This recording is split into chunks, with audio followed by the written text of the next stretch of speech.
Thank you. We appreciate you joining us as we have completed our intermission. We shall now continue with our agenda.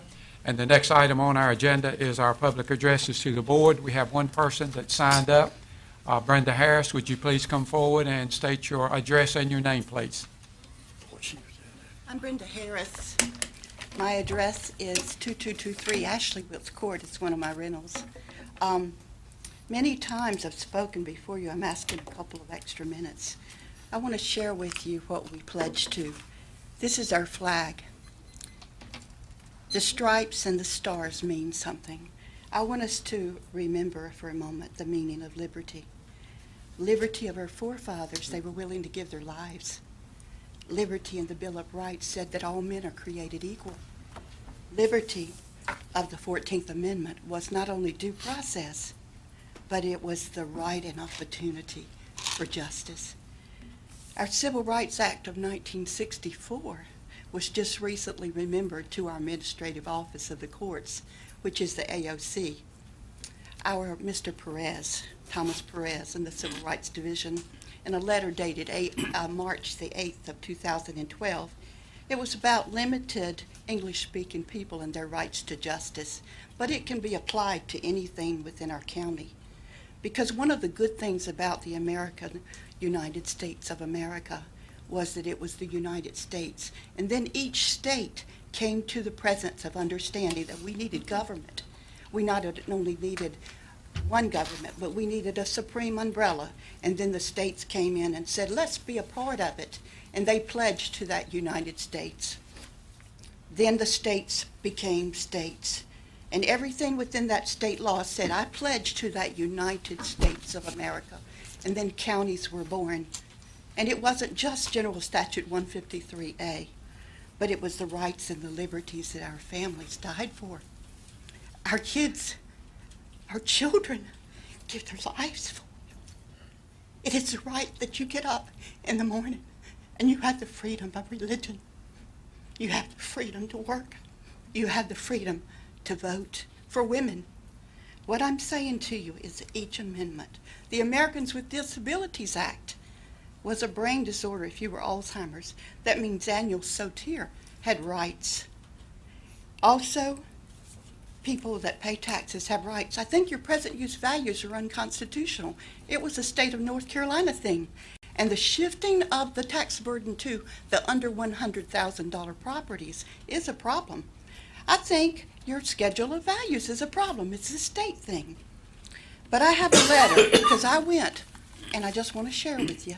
Give me a minute or two because it's about liberty. And, you know, we just celebrated the 4th of July.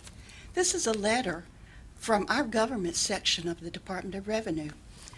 And your county manager would say that there's no validity in Brenda Harris's research, but I would remind you that it's not Brenda Harris's research, it's MIS, our county records. But it says from Williams Wilts that I met with, it says, as a result of that meeting, we have determined, based on our review, that there will be no further matters to discuss related to the information that you shared with our office. I want you to share it. I'm asking for a minute or two. I want you to know that it didn't say it was wrong. The one thing that the federal government needed was this letter. You know, because the federal government says that all men are created equal.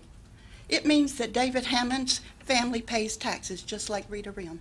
There's no excuse. That air property is handled the same. It means that we all have values. And what I'm asking for on this day, where liberty is so close to us, I'm asking for that meeting. Vice Chairman Owens, if you show me, I'll do something about it. You told me in a public meeting. I'm asking you not to spin because you hear your county manager saying, there's no fault here. Because it isn't the place of the Department of Revenue to remove our county tax assessor and collector. It is the place of government. It is the law of value and the law of organization. So as we remember this July 4th, let us silently remember everybody that died. Those that died like Martin Luther King. those that refused to actually in the bus, Miss Parks, she sat down, but she stood up. Those of us that have seen our boys go and fight, let us remember liberty. Let us remember justice. And I'm asking you to give opportunity that the people come talk to you about the problems of Pitt County that are vast and in every department. God bless you. Okay, thank you. The next item on our agenda are items for report. The first one is our manager's report.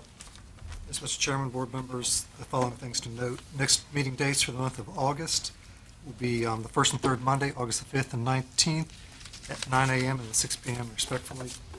Item B, remind you the NACO, which is the National Association of Counties Annual Conference, is coming up at the end of this month, July 19th through 23rd. I'll give you in item C a list of the various boards the county is currently advertising for: the EMS System and Plan Oversight Committee, Pitt County Child Fatality Prevention Team, the Greenville Board of Adjustment, Aid and Planning Board, the Pitt County Social Services Board, Pitt County Nursing Home Adult Care Community Advisory Committee, and the ECBH LME Entity Board. Did want to note, too, that speaking of taxes, that closing the year, June 30th, we have collected, our tax administrator has now collected in greater than 98% of taxes for last year, which will be a help in next year's budget with this increase in the tax collection rate, which comes from a variety of means, everything from those who pay their taxes when they're billed and when they're due, and then to other different types of enforcement collections, whether it's bank attachment, wage garnishment, payment plan, and the last and least that we like is the foreclosure process, but did want to make note of that. Very good, thank you. Any questions of our manager?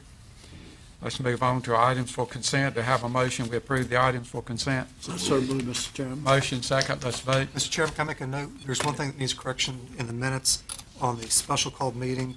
On page 2, it references the $250,000 for the operating expenses for PCC.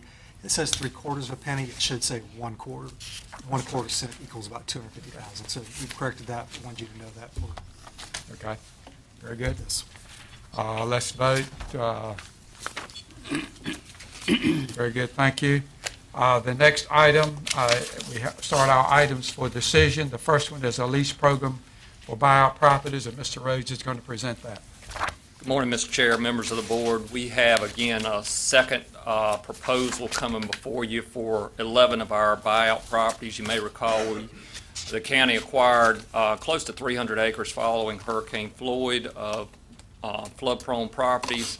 We have brought before you already about a dozen of those properties that are in their second term of a 10-year lease.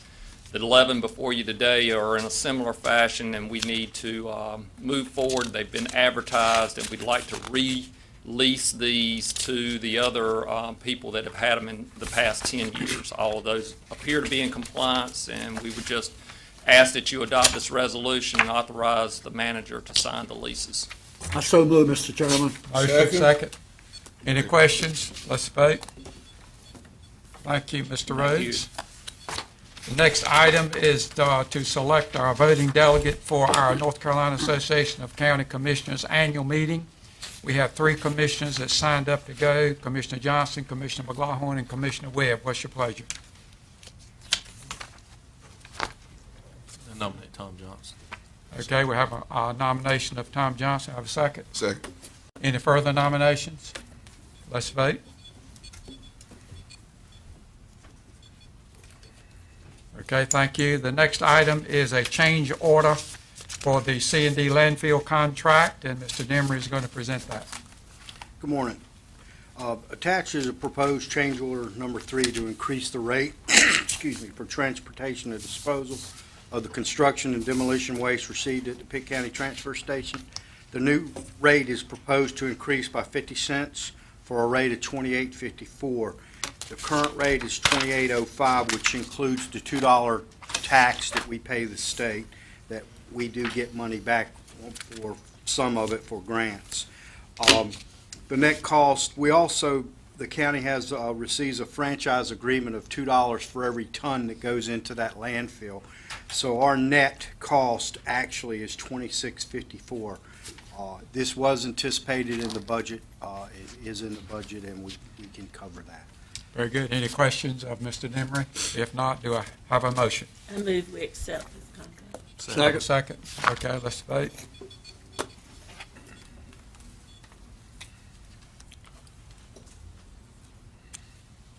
Tom? Oh, sorry. Very good, thank you. The next item is a request to accept a grant from the North Carolina Department of Environment and Natural Resources, and Mr. Demery is going to present that one. This is monies coming from that $2 tax that we do pay. So we applied for and received a grant for $30,000 from North Carolina Department of Environmental and Natural Resources. There's a 20% match, a $6,000 match the county has to cover. The grant's going to be used to purchase a wheel excavator. The cost of the excavator is $150,297. This again was all budgeted in my budget, and I would like to ask that we accept that money and allow me to purchase the equipment. This machine will be used at our C&D recycling pad, and I'm anticipating to save $120,000 to $160,000 a year in tippet fees that we send to the C&D landfill. Okay, that pad is the pad that we Yes, sir. had the Yes, sir. ceremony on a couple of weeks, 3 weeks ago. Yes, Well, sir. if you said the taxes, why would how did we have to match it then if it was our money to begin with? It's really not our money. It's a tax that they tax every landfill Yeah. for every ton that goes in the landfill. It's a pool of money. All right, It's the a match, pool of how money. much match do we have there? What do we We get have, for it? we have, on these grants, it's usually a 20% match. And anything above. And that's gonna come from the, From the, No, it's coming from the it comes from enterprise. come from his. Yes, it'll come from my Yeah, fund. right, now I'm part of you. Yes, Well, sir. to me, it's a great investment because Yeah, it's well, going to cost I'm not- $150,000, and we're going to get all of that back the first year, and then it multiplies each year Yeah, thereafter. I'm not opposed to it. I think but I was just wondering, I thought you said that we were paying the taxes and With that's what. the grants, the grants that we apply for, and we've gotten them for the last 10 years, certain different amounts. Yeah. But the grant money comes from the $2 tax. Right. That is sent to the state. Any further questions? Mr. If not, I'll Chairman, entertain a motion. Mr. Chairman, Oh, excuse me. the thing that I object to is, and it's just not this, it has to do with any time that the federal government or the state government has grants, and then they want a local match, and Commissioner James is right. It was our money. It was everybody else's money at all the other landfills. And I do not understand the insidious logic that a local match is necessary. It's crazy. Why would they even do that? I mean, this is a rhetorical question, but I protest the fact that they do that on all these things. I mean, they come up with a thing for police officers. Yeah, they'll fund a police officer 1 or 2 or 3 or some period of time, and then you have to have a match. Why? Why do they do that? get you What they started. do is they force us, in effect, to raise or continue to keep higher local taxes, and I think it's just absolutely stupid. But anyway, it's a point of protest. I'll vote for this, but I don't like the fact that we have to have a match. Okay, any further questions or comments? I believe we have a motion and a second, so let's vote. Thank you. Thank you. The next item is an offer to purchase a portion of Sadie Salter School, and Mr. Rhodes is going to present that. Yes, sir. Many of you are aware that the 10th Street connector, the right-of-way acquisition for that particular project is underway. If you've been down Farmville Boulevard of late, you've noticed that some of the homes are already being removed from the properties there. Also, as you're familiar with, as shown on the screen, this is the 10th Street connector corridor. Not only will it impact some properties along Farmville Boulevard, but we'll have a new alignment between where 14th Street crosses all the way over to the railroad that is near Dickinson Avenue. So basically, you'll have an overpass over the railroad track, and once it comes down, it'll go a bit of a ways over, connect with Farmville Boulevard, and you'll have your throughway all the way to Stantonsburg Road. What this does for us also, it does affect Sadie Salter School, and we have had an appraisal done of some of the property that's affected here, and we wanted to go through that with you today. Of course, improvements that were made to the school 2 or 3 years ago required the county to hold title as far as the financing is concerned, and that's why it's being brought to you today. So what's being impacted? A small section along 14th Street, shown in blue here, is a strip that will be acquired as part of the right-of-way. There are also some easements, both permanent and temporary, that will be required for the project. Temporary shown in red, another sliver there along 14th Street. Also along Spruce Street here, you'll see you can actually gain access to the parking lot off Spruce Street that leads right beside Sadie Salter. And just a very small corner here, a permanent easement, really no more than about 100 square feet. The red permanent or temporary easements are about 4,500 square feet. So very small areas, all combined less than a half an acre easily. Again, this is just a blow-up showing adjacent to Spruce Street exactly where the temporary and permanent easements would be. And you can see underlying on that on the aerial photograph, just a very small portion of the parking lot entrance that would be affected there. And again, the overall picture. There are some improvements that will be taken into account as part of this appraisal that you have in front of you. Certainly the concrete and asphalt is part of the parking area. Some landscaping, some fences would have to be replaced as well. All total, we have the appraiser here today who's working with DOT, Taylor Keith. If you have any questions, the final number based on fair market value is $27,225. Again, we mentioned that there's financing currently in place for some of the improvements. Our county attorney's been working with BB&T, the lien holder, about the release on that. And also, we have Aaron Bowyer here today, if needed, to talk about any of the concerns, any of the questions you might have about how this impacts the school property and access to the parking lot and so forth. Altogether, we're suggesting that you move forward with accepting this offer, and you've seen the value of $27,225. Any questions of Mr. Rhodes? Will it affect the school property? I guess is what I want to, the only thing I want to know. The money-wise, it's high. That's a good price. 2/10 of that. I'd like to sell something like Not going to make any difference anyway, because if we don't do it, No. the state's going to that. condemn it anyway. So. But does it affect your property, Aaron? It will have a little entrance issues on some time, but they'll continue to work with us. And as Mr. Garris said, the state's going to acquire it anyways. So we will coordinate and plan with them on the timing aspect. I think we'll be fine. So the money they're going to pay us, we won't be out of any money, so to speak. Shouldn't be. They should repair everything, put it back the way it was. Okay. And since the county has title, the money will come to the county. As always. Very good. Commissioner Owens. Board of Education don't need it anyway. They got plenty of money. All right, Commissioner Owens. My only remark was that you might have partially covered it. I was thinking maybe the money be applied against the debt, so it would diminish the debt instead of coming back into the general funds. Which is it there? Of course, the bank's going to release they're going to release this parcel, and I guess it'd be up to this board to carry the money where they want to. Is that correct?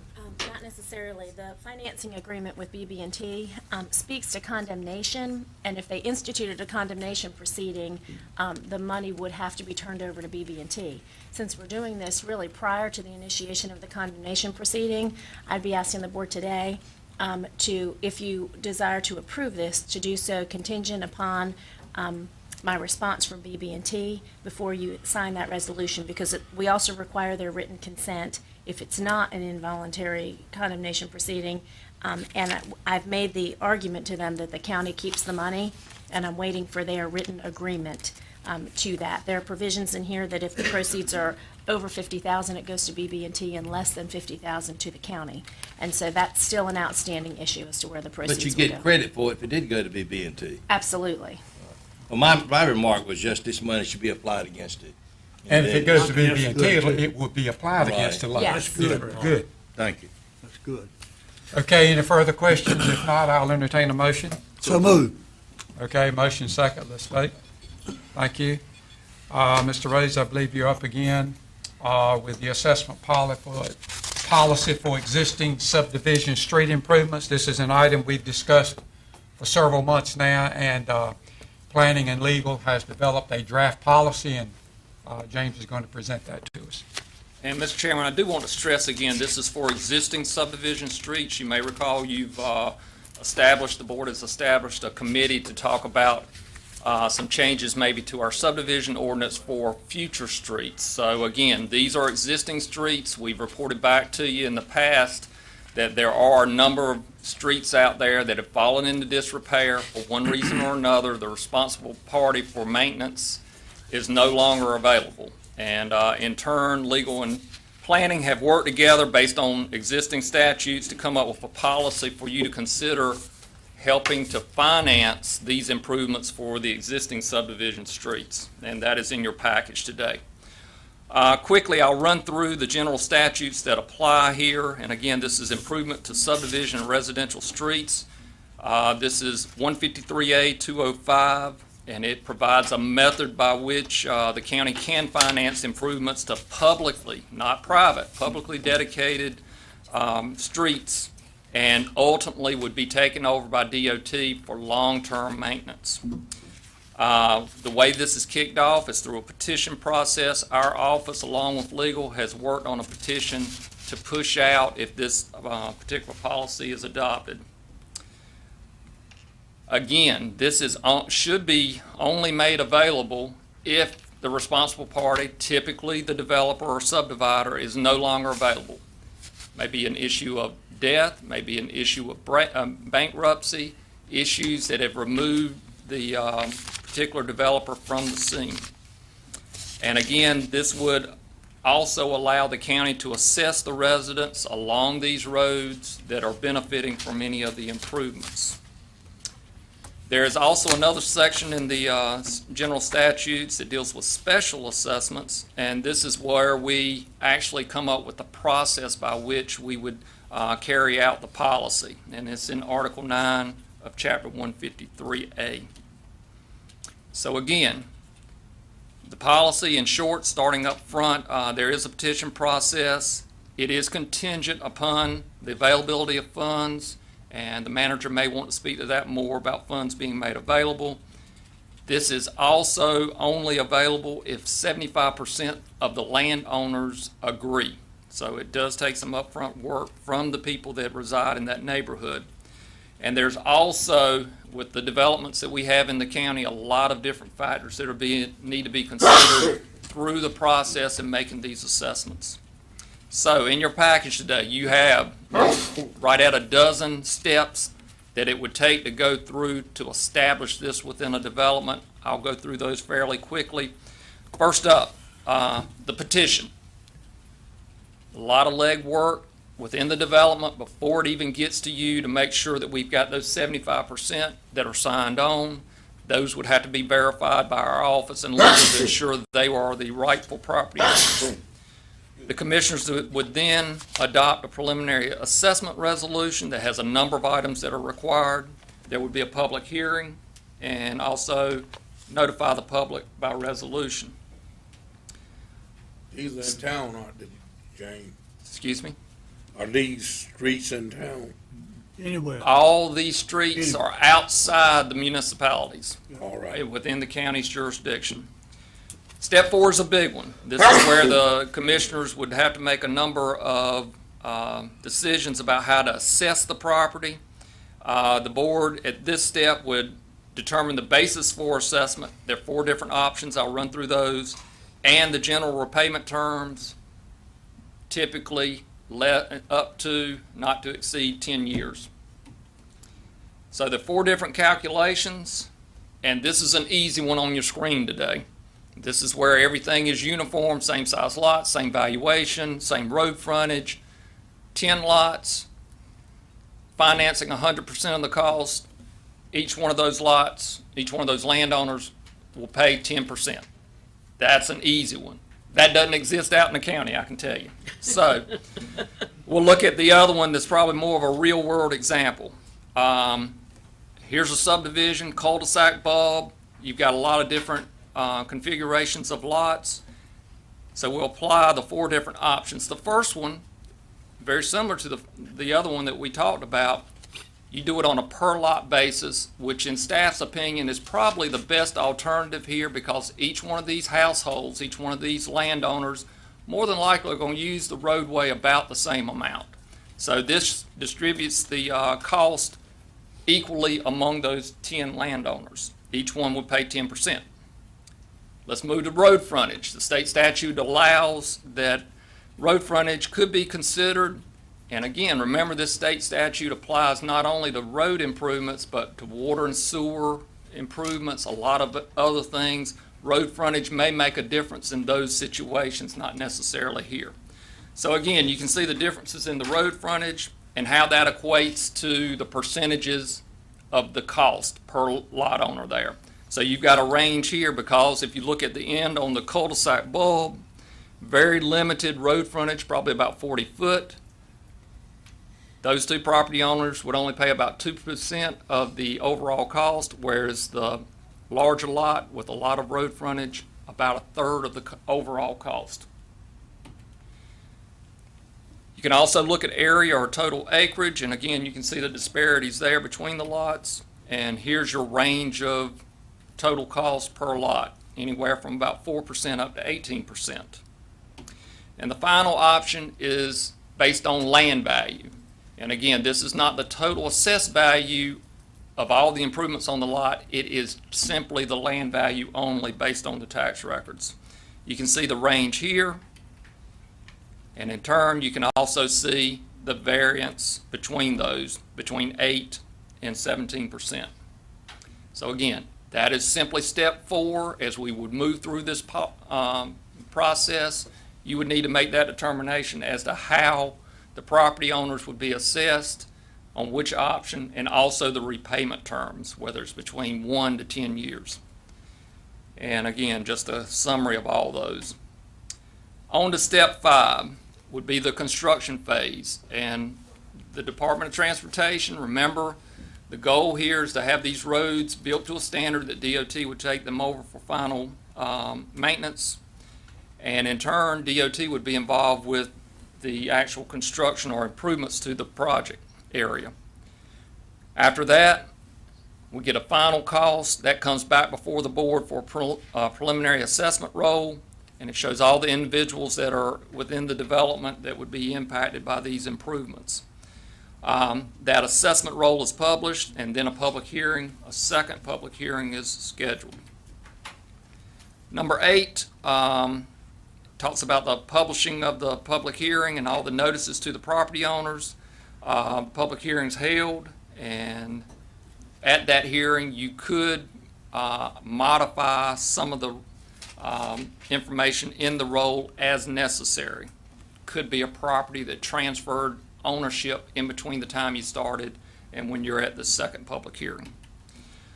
On to the final 3 steps. You would finalize and confirm the assessment with an interest rate. And the statute stipulate it would not be over 8%. And this assessment becomes a lien on the property as a county tax. Next step, tax collector publishes the roll after it has been confirmed and allows for payment within 30 days without any interest. And then after that point, the assessment would be recouped through the repayment process through the tax office. So with that, Mr. Chairman, we believe, again, this is the option that the state allows for us to become involved, if the commissioners agree that this is something we need to pursue. And the allocation of funds, I think the manager would like to speak to that. And we have the policy in front of you and would welcome any questions either from a legal standpoint or from planning. Okay, would you like to comment before commissioners ask questions? Yes, if I could. You as a board approved on the consent agenda, one of the items to actually create the funding mechanism for this program, and that was the budget amendment for $220,000. And basically, the county does a indirect cost allocation plan every year to make sure that the different costs that we're expending within areas such as an enterprise fund or within DSS and health, that we can recoup those dollars back and bring them back into the organization, and we do a good job at that. We've always done that with the DSS to make sure we do get those federal and state funds back. One area that we have not done that in the past was within the solid waste or the transfer station. By doing that, that is actually where we were able to identify the $220,000 that we're taking it out of the county's general fund balance, but it's actually money that was first moved over from solid waste. So it has, by making this move, you're not affecting your fund balance percentage at all, but we are transferring funds from solid waste to the general fund, and the general fund into this existing street subdivision improvement fund. And the idea is that we'll have this $220,000 for year one, and we may only have $50,000 worth of a project, or projects may have $100,000, or may have the full $220,000. Eventually, this money will be paid back. We may need to make another appropriation a year from now, 2 years from now, but eventually, as the program is implemented and subdivisions are petitioning and being assessed, they'll be paying money back into this fund, and after a while, it will become self-revolving in terms of, and not need additional appropriations into it. Okay, thank you. Commissioner Johnson? Mr. Chairman, I would like for you or the county manager to make it very clear specifically which of these options we are proposing to follow. I would suggest that those four options, the legislature allows us to choose any one of those. I would suggest that we wait until a development community presents us a proposition and let them have some input in which one of those options, which one would be the easiest for them, or which ones the majority of that 75% would agree to. Would that be okay? That would be okay. Maybe another option, staff has talked about this, really the most equitable, the way we see it, would be the per lot. But there may be another compelling reason why we could draft that into the policy, that typically we would follow the per lot assessment unless there's some other compelling reason otherwise. If there's a most equitable approach recommended by staff, I think that's what we should approve. So you're saying just put that one option in the policy rather than the four? That's what I'm Okay. saying. Okay, let's see, Commissioner Colson, I had you next. Did I understand you right in your presentation that not only 75% of the people would have to recommend or vote for it, but that 75% of the road frontage would also, well, in your examples there, is you have two lots that literally, because of the road frontage that they have, could literally block the entire effort. And I think that ought to be taken out of there. I think it ought to be by lot. And I liked your idea that other compelling evidence would allow you to do something in a subdivision different than that. But if you also factor in the road frontage, and you have such a scenario as your example, then you could have one or two people that could stop it just because you know how some people are. And Mr. Colson, that is straight from state statute. To my knowledge, we cannot remove that. That's what authorizes the county to proceed in this. It requires 75% of the landowners that own that percentage of the Can we go road back, frontage. Mr. James, or can we go back to the state and present a case as to why that is flawed logic? I think we ought to. Even if we can't do anything about it right now, I think the county, too often we are burdened with regulations or things that come from the state. And at the local level, we look at it and you say, this really one size fits all doesn't really work. and they never hear back from us. And I think that we ought to be telling them that these type of laws or rules are cumbersome or hindering county development. And we'll be glad to do that. Certainly Janice can put her on our list, our watch list of items.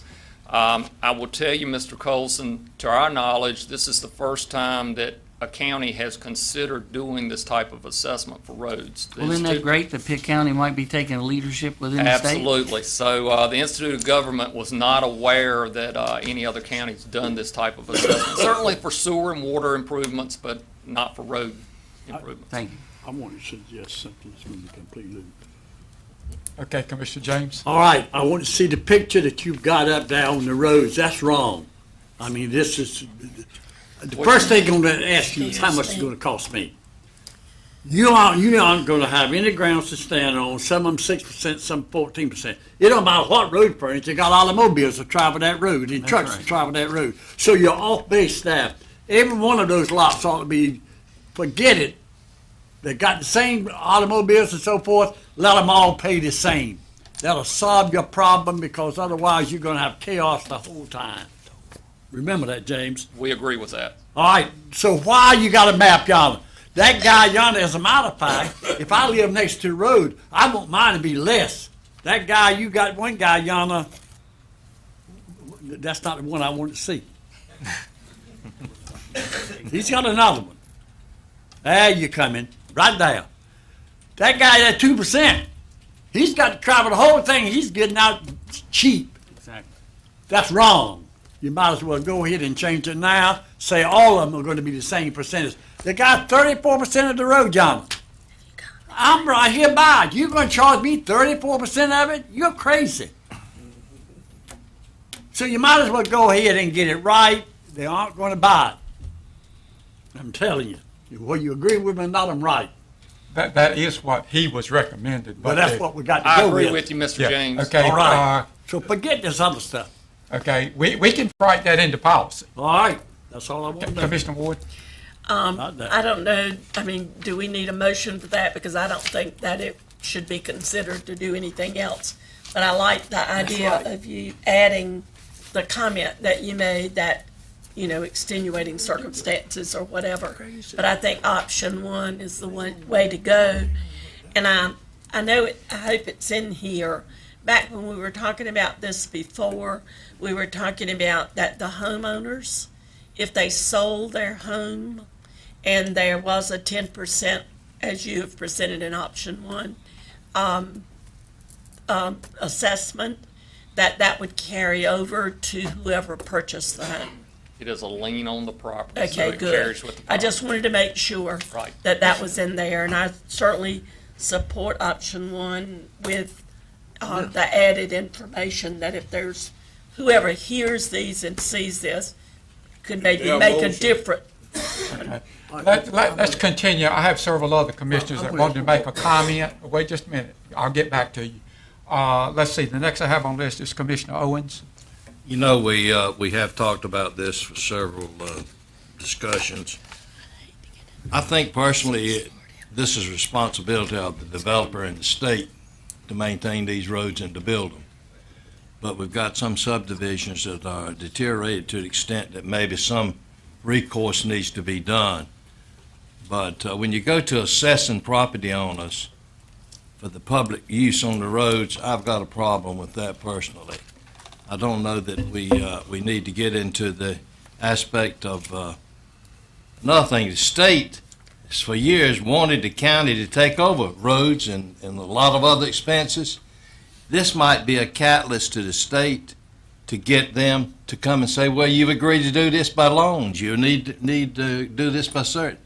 I don't know that I'm in favor of the whole policy at this time, and I'm just speaking as one individual. I'd like to respond to that if I could. Based on the committee that we're on, of course, it's gone forward. The problem is with these is that they're not they're not really public roads. They haven't been turned over to the DOT yet. The real solution is for the DOT to accept them right at the get-go, but that's not going to happen.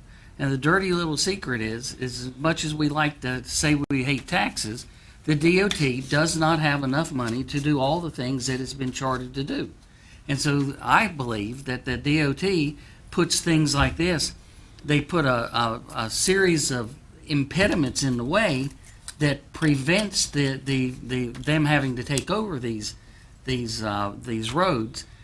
And so what happens is that because one of the things they have to have is that they have to have a density in the area build up to a certain point, and until that density requirement is filled, they don't have to do anything. And then they come back 12, 15 years, in some cases longer, the road's already deteriorated, and they say, yeah, we'll take it over, but now you got to do this, that, or the other, and literally you got to rebuild the entire road. Who pays for that? The problem is it needs to be taken care of sooner, and there are many, many options going forward that we might be able to do. But unfortunately, there are so many subdivisions that are already out there that have existing problems that this is really meant to address. Okay, Commissioner Webb. Thank you, Mr. Chairman. I think option one's probably the most equitable. However, I share Mr. Owen's concern. This is a potentially slippery slope and could remove any motivation from the state to take over neighborhood roads, and they can suspend the rules, make a midnight vote, and totally get out of the neighborhood business altogether if they want to. And I have some concerns about how things will go in the legislature if this starts catching on even bigger in this county and neighboring counties, that a cash-strapped DOT will see this as a way out of paving neighborhood roads and totally void any motivation they have to take them regardless of their condition at the time. Thank you, Mr. Chairman. Commissioner McLaughlin. Thank you, Mr. Chairman. I certainly feel that we should be forthcoming in helping our citizens of this county. I think that we should do all we can, and keeping in mind that the citizens are going to take a part in the financing of this as well. So I think that we should, in line of all the comments that have been made, I do, however, hope not that the state would look at this as we are the first county adopting such a policy, would think that we'll open the door to financing roads. That is a concern. It's serving on the board of directors for the state. We're going to make sure that we let them know that that was not our intention. Thank you, Mr. Chairman. Commissioner Johnson, did you have another comment? Yes, I did, Mr. Chairman. At this point, with regard to this particular situation, I trust Mr. Rhodes and our attorney, Janice Gallagher, to work out the most appropriate way to handle this situation. And I think we should go with their recommendation. And Mr. James, nobody's crazy. Really? And with regard to this particular situation, I hate to bring it up again, but we had Assembly Day, and neither Mr. Colson nor Mr. James went to Assembly Day, and that's where we work on these particular problems. And it's helpful if we go and give our input when it can make a difference. And in this particular case, Janice Gallagher went to Assembly Day, and she knows she is in communications with the members of the General Assembly, and she knows what's going on. And I think we should accept the recommendation that has been worked out with Mr. Rhodes. Thank you. Commissioner James, did you have another comment? Yeah, I got a comment. Don't go with anything but number one. Gotcha. Okay. All right, everybody has expressed their opinion. Do I have a motion? What is your pleasure? Motion to approve. To Second approve. motion, if you go with number one, if you don't, I'm two with it. So you should specify in that motion that we are go with option one only in the procedure? I believe it should be option one with the proviso that unless there are compelling circumstances, as Mr. Rhodes suggested, because, again, we're looking for fairness. And so as long as the people in the subdivision are looking at it and they decide on something different, why would we want to challenge it? Oh, I agree. There's 75% of them that they've got to sign off on it before you can start to begin with. So if they don't want it, we don't have it. They're the ones going to make the decisions. That's the reason I'm for it. Listen to the people. So is the motion to include option one only, or all four options with a preference for option No, one? my motion is for option one with the proviso that if there is a compelling evidence that some other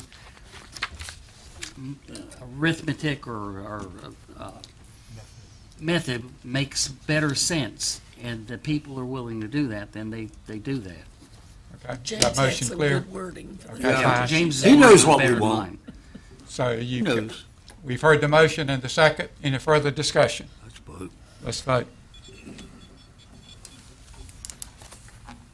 Thank you. Thank you. The next item is on page 73, and that is a resolution related to the authorization of application for proposed insurance of general obligation community college bonds by the county. Good morning. Good morning.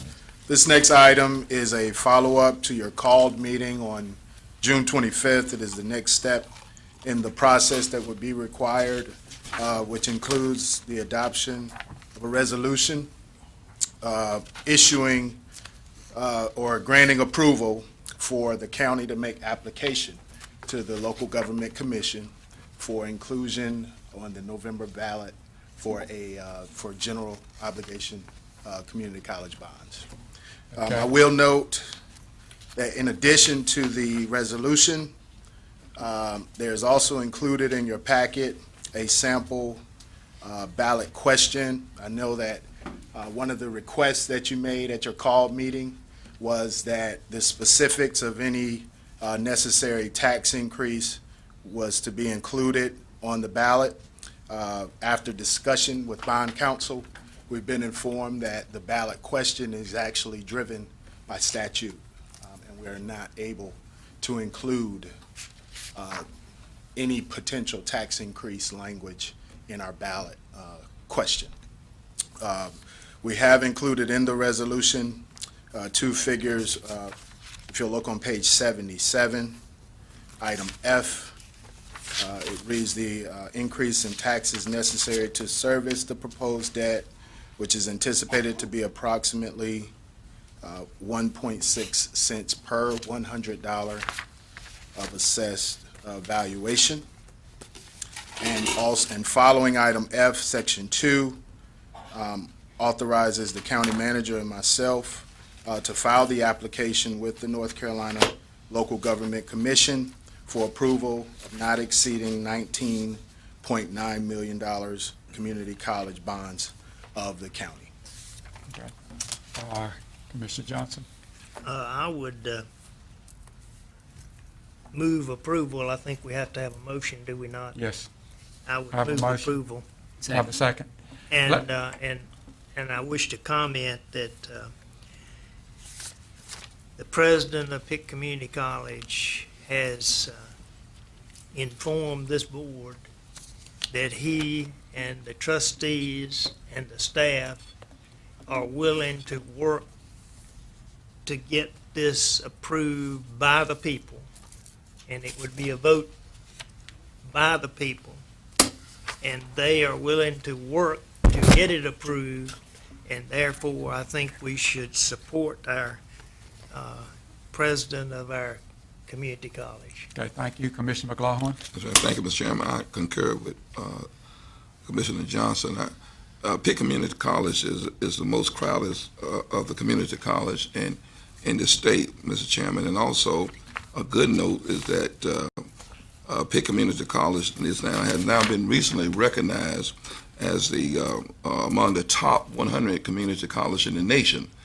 And so in having that recognition and thinking in terms of Pitt County overall with the jobs that's needed, I think that this is a positive move for the people to consider in voting as to how we go forward with this. So I certainly recommend that we move forward with this. Thank you. Thank you. Commissioner Webb? Thank you, Mr. Chairman. I think all these projects are very valid and needed. Again, my concerns, just as they were last time, this is a municipal year, not a county-wide year. I think the turnout's going to be very low. So I have concerns about people in the municipalities voting a tax increase in for everyone else. We still have the Southwest bypass question that has to still be answered. There's going to be a potential of over $200 million that, if the state doesn't meet its obligation, is going to fall back to us. I think that the budget's still very tenuous, and that we still have the jail project, another $1 million next year that we may have to ask the voters help on, and back-to-back questions of tax increases. I don't know. I have a little trouble with that. And just as an elected leader, I don't like asking the citizens to vote themselves a tax increase. I think we should make the decision ourselves. Thank you, Mr. Chairman. Any further questions or comments? Okay, let's vote.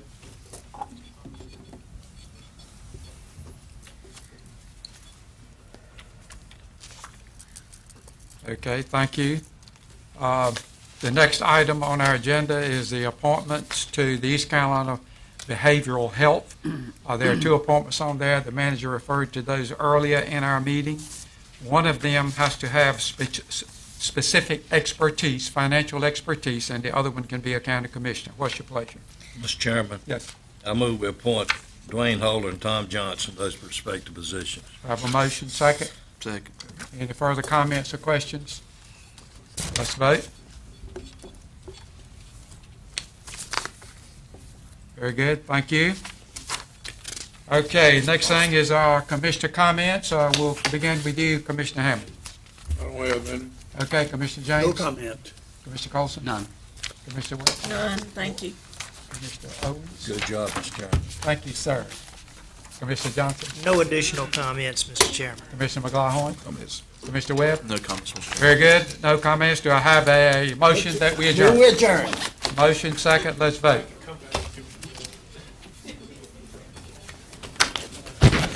Sorry you didn't get the, See you, gentlemen. bring the delegation, picked me into college.